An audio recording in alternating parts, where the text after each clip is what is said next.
কোরআনুল কারীমের মধ্যে আছে, মক্কার কাফেরদের এক সর্দার উকবা ইবনে আবি মুঈত, এই নাফরমান একদিন নবীজির সামনে তার মক্কার কুরাইশদের উপস্থিতিতে নবীজি তার ঘরে গেছিলেন, মেহমানদারি দাওয়াত দিছে, তো সবাই হাত ধুইছে খাইতে, নবীজি হাত ধোয় না। উকবা বলতেছে, মুহাম্মদ হাত ধুচ্ছ না কেন? নবী বলে, চাচা আমি হাত ধুইব না, খাবার নেব না যদি আপনি কালেমা না পড়েন।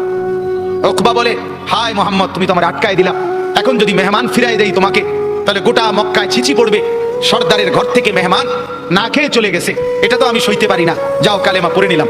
কালেমা পড়ছে, পরে নবীজি খানা খাইছে, নবীজি চলে গেছে। সব কাফের সর্দার এগুলো, উমাইয়া ইবনে খালফ, আস ইবনে ওয়াইল, আবু জাহেল, আবু লাহাব, এই নাফরমানরা এবার উকবা ইবনে আবি মুঈতকে একবারে তাড়ছে ধরছে দাতা দিয়া, এই দোস্ত বন্ধু কামটা করলা কি? কি একসাথে বন্ধুত্ব, একসাথে চলি ফিরি, আজকে এত বছর একসাথে বন খাই, একসাথে বিড়ি খাই, একসাথে গপ মারি, একসাথে মানুষের বেড়িতে দিকে পিছিয়ে পিছিয়ে হাঁটি, আজ এতদিনের সম্পর্ক, আমরা সব সিটারি একলগে করি, সব বাটফারি একলগে করি, তুমি কামটা কি করলা? এতগুলো বন্ধুর ইজ্জতের দিকে না তাকাইয়া মুহাম্মদের কালেমা পড়ে ফেললা। দোস্ত মনে তো চাইছিল না, বিপদে তো পড়ছি, তোমরাই দেখছো, কালেমা না পড়লে সে তো চলে যাবে, তাইলে তো আমার বদনাম হবে, মেহমান ফিরে গেছে, সেটা তো আমি চাচ্ছিলাম না। অন কি করতাম কও? যদি বন্ধুত্ব টিকাইতে হয় আমাদের সাথে, তাইলে এখন গিয়া মুহাম্মদের সামনে নিয়ে গিয়া থুতু মারবা আর মুহাম্মদের কালেমা মুহাম্মদকে ফিরাই দিবা।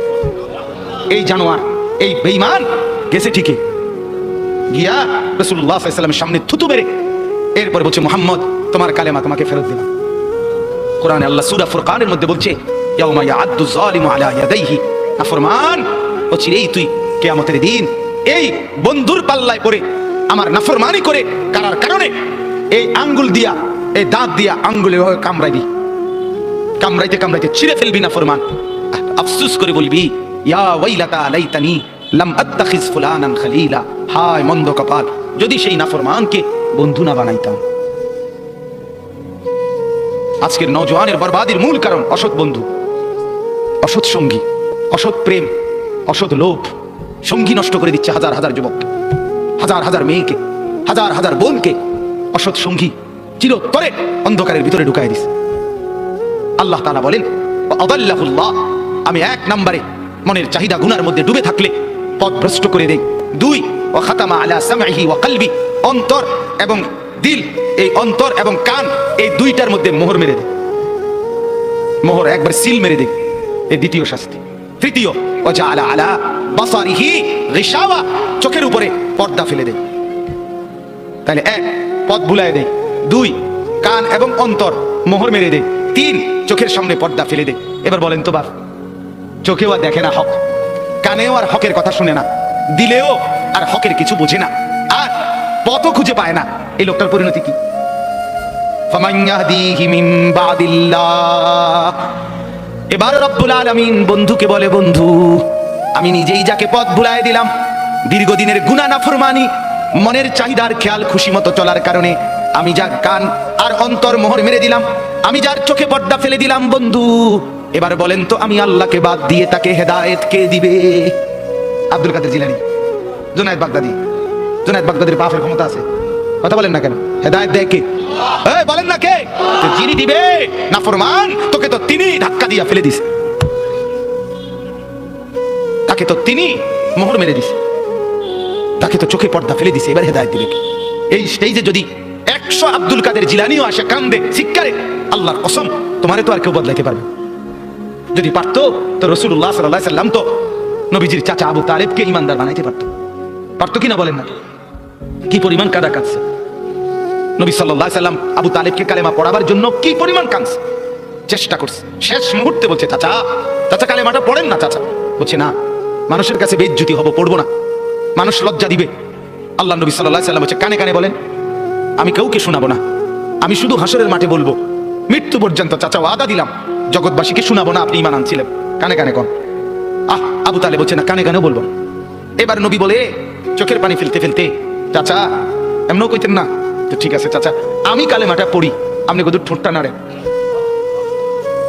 আপনি শুধু ঠোঁটটা নাড়বেন, আমি হাসরের দিন বলবো, মাওলা আমার চাচা কালেমা পড়ছিল এই জন্য ঠোঁট নাড়ছে, এর সুযোগ দেন। চাচা বলছে, না না না আমি ঠোঁটও নাড়বো না।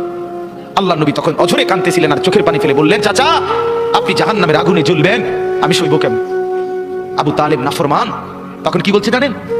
আন্নারু খায়রুম মিনাল আর। মুহাম্মদ, মানুষের কাছে লজ্জা পাওয়ার চাইতে আগুনে জ্বলা অনেক ভালো। বাপ, নিজেদের জিন্দেগিতে একবার ভাইবা দেখেন। আমিও ভাবি, আপনিও ভাবেন, এমন আচরণ আমার মধ্যে আছে কি? 3 দিন ধরে যে বাড়িতে মেয়ের বিয়েতে, ছেলের বিয়েতে যে ডেকসেট বাজাইলেন, কারে খুশি করার জন্য?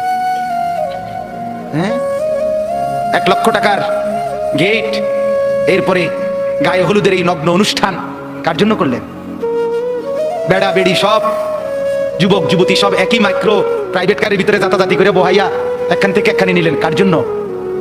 পুরা প্যান্ডেলের ভিতরে একসাথে বেড়া বেড়ি একত্রে খায়, নাচে, গায়, ফুর্তি করে, কার জন্য? শুধু সমাজ, সোসাইটি, পরিবেশ, সোসাইটি মেনটেন করছেন, সমাজ মেনটেন করছেন। ছেলেরা চাইছে, মেয়েরা চাইছে, বাচ্চারা চাইছে, এতে হেতে চাইছে, তো মালিক তিনি কি চাইছিল? ওনার কথা মনে হয় নাই? রাসূল সাল্লাল্লাহু আলাইহি সাল্লাম, তার কথা মনে হয় নাই? বলেন, কিয়ামতের দিন নবী সাল্লাল্লাহু আলাইহি ওয়াসাল্লামের কাছে কোরআনে আছে, ফাকাইফা ইযা জিনা মিন কুল্লি উম্মাতিন বিশাহীদ ওয়া জিনা বিকা আলা হাউলা'i শাহীদা। নবীকে বলছে আল্লাহ, বন্ধু, আপনার উম্মতের প্রত্যেকের আমলনামা আমি আপনার হাতে দেখাবো, আপনার হাতে, আপনার সামনে পেশ করব, আপনি দেখে কথা বলবেন আমার কাছে। সুপারিশ আপনি কইরেন, মানা নাই, কিন্তু আপনি দেখে করবেন। রাসূলুল্লাহ সাল্লাল্লাহু আলাইহি ওয়াসাল্লাম যদি হাসরের ময়দানে এরকম আমলনামা খুলে উল্টায় আর পৃষ্ঠার পর পৃষ্ঠা দেখে ফজর নাই, জোহর নাই, আসর নাই, মাগরিব নাই, ইশা নাই, শনিবার রবিবার মদ জুয়া, অবৈধ উপার্জন, গান বাদ্য, নাটক, সিনেমা, জিনা, ব্যভিচার, বেহায়া, বেপর্দা সব উল্টায়, আল্লাহ নবী সাল্লাল্লাহু আলাইহি সাল্লাম তখন বলবে, উম্মত কি এটা? উম্মত, আমার 23 বছরের এত চোখের পানির কথা একবারও মনে হয় নাই? কি আনছো এটা আমারে? উম্মত, তুমি জানো না আমি যে তায়েফের পাথরের আঘাতে পুরা পিঠ চালনির মতো জাজরা বানায় ফেলছে আমার? শোনো নাই তুমি? আমার যে উহুদের ময়দানে দান দান শহীদ করে রক্তাক্ত করছে, তুমি শোনো নাই? আমি যে 14 দিন পেটে ক্ষুধার তাড়নায় পাথর বানছিলাম, উম্মত, তোমার মনে নাই? একবারও শোনো নাই আমার ক্ষুধার কষ্ট, আমার পিঠের ব্যথা, আমার দাঁতের ব্যথা, আমার কাঁধে 2টা কড়া ঢুকে গেছে, উম্মত। আমার ঘরে 3 মাস আল্লাহর নবীর স্ত্রী আয়েশা বলছে, আল্লাহর কসম উম্মত, নবীর স্ত্রী বলছে 3 মাস 3টা চাঁদ উঠছে, ডুবছে, রাআইনা হিলালান সুম্মা হিলালান সুম্মা হিলালান, 3 চাঁদ 3 মাসে নবীর 9 জন বিবির কারো ঘরে আম্মা জান আয়েশা বলে 1 ফোঁটা চুলায় আগুন জ্বলে নাই। মা আওকাদাত ফি আবিয়াতি রাসূলিল্লাহ নারুন, নবীর একজন বিবির ঘরেও আগুন জ্বলে নাই, ঘরেও আগুন জ্বলে নাই। আল্লাহ নবীর স্ত্রী আয়েশা একদিন বলছিল নবীকে, পিঠে হাত বুলাইয়া, ইয়া রাসূলুল্লাহ, স্বামী আপনার পিঠ ছিদ্র ছিদ্র কেন? পুরো পিঠ চালনির মতো ছিদ্র ছিদ্র কেন? আপনার কি ছোটবেলায় বসন্ত রোগ হয়েছিল, গোটা হয়েছিল? আল্লাহর নবী চোখের পানি ফেলে বলছে, আয়েশা তুমি জানো না আমার এই পবিত্র দেহে তো কোনোদিন মশাও বসে না, মাছিও বসে না, পোকা বসবে কেমনে? আমার পবিত্র দেহে তো হাঁটলে মেশকের গ্রান বের হয়, আমার পেশাব পায়খানাও তো কোনোদিন জমিনের উপরে 1 সেকেন্ড থাকে না, মাটি ফাঁক করে ভেতরে নিয়ে যায়, সেই আমার গায়ে গোটা হবে কেন? আয়েশা, এগুলো আমার তায়েফের পাথরের আঘাতের রক্তের দাগ।